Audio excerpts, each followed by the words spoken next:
Olá, bem-vindos a mais uma aula de Física, segundo ano. Hoje irei falar sobre curvas de aquecimento e resfriamento.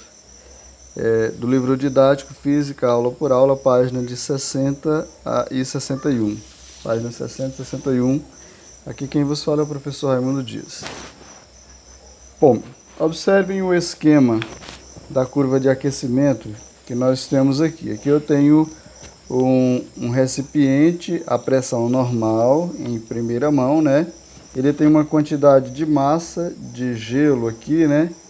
E esse gelo começa a derreter a uma temperatura de menos 30 graus, né? Está a menos 30 graus Celsius e ele começa a derreter, inicialmente a menos 30. E ele vai derretendo, né? E a temperatura vai subindo, ou seja, esse bloco de gelo vai recebendo calor e ele vai derretendo. No momento em que ele está nessa condição de líquido e sólido, nessa temperatura, a temperatura normal está a 0 graus Celsius, e ele continua a 0 graus Celsius até enquanto ele estiver líquido e sólido, né? Claro que ele está recebendo calor, né? Mas a temperatura dessa substância ela vai continuar a mesma nesse período aqui.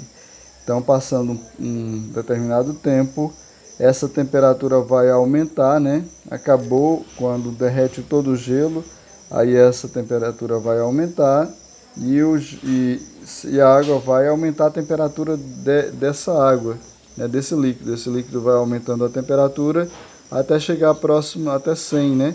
Ao chegar em 100 graus, o que vai ocorrer? Essa temperatura vai ficar líquido e vapor, né? Líquido e vapor, e aí ela vai continuar a 100 graus até, enquanto tiver líquido aqui, ela continua a 100 graus. Então, a partir do momento que ela torna todo vapor, aí essa temperatura continua aumentando, mas enquanto não, a temperatura será de 100 graus. Com essa descrição, nós podemos ter aqui uma curva de aquecimento. Se vocês observarem nessas linhas que eu tenho aqui, né, essa vermelha, amarela e azul, eu tenho um chamado de calor sensível, porque vai aumentando a temperatura, nesse caso aqui é um calor sensível, e aqui, por exemplo, né? Então, calor sensível porque vai aumentando a temperatura, né?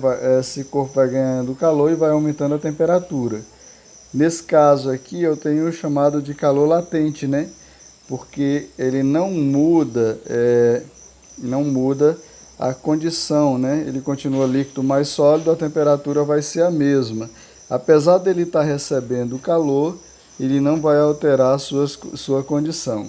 Aqui também nós temos a condição de calor latente, né? Então é como isso. Isso é na curva de aquecimento. Na curva de resfriamento, onde o líquido vai excedendo calor, né? Ele, nesse caso aqui, ele está absorvendo calor. No outro, ele vai ceder calor. Então, na condição de resfriamento, nós vamos ter a mesma condição, né? Nós vamos ter essas mesmas características, só que ao contrário. Esse líquido, ele perde calor, né? Então, na condição de calor latente, né? O que é o calor latente?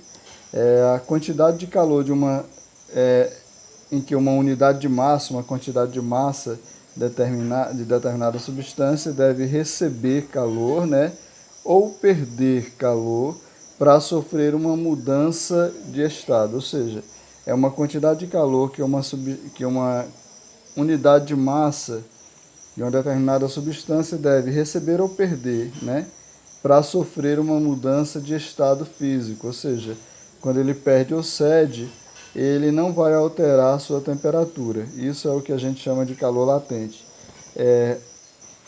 Algebricamente, o calor latente sempre vai ser dado a quantidade de massa, a quantidade de calor, né, pela massa. O calor latente é dado sempre assim. Então, para mim calcular a quantidade de calor, eu vou pegar a massa vezes o calor latente e encontro, nesse caso, a quantidade de calor, né, que ele vai ceder ou perder, né, dependendo da condição, né, se for de aquecimento ou de resfriamento dessa substância. Então, aqui nós temos uma tabelinha com as temperaturas e calores de fusão e vaporização de algumas substâncias, né, da água, do álcool etílico, do chumbo, do cobre, do hélio, do hidrogênio, ferro, mercúrio, ouro e zinco. E nós vamos ver à frente como calcular com esses conceitos. Na próxima aula, então.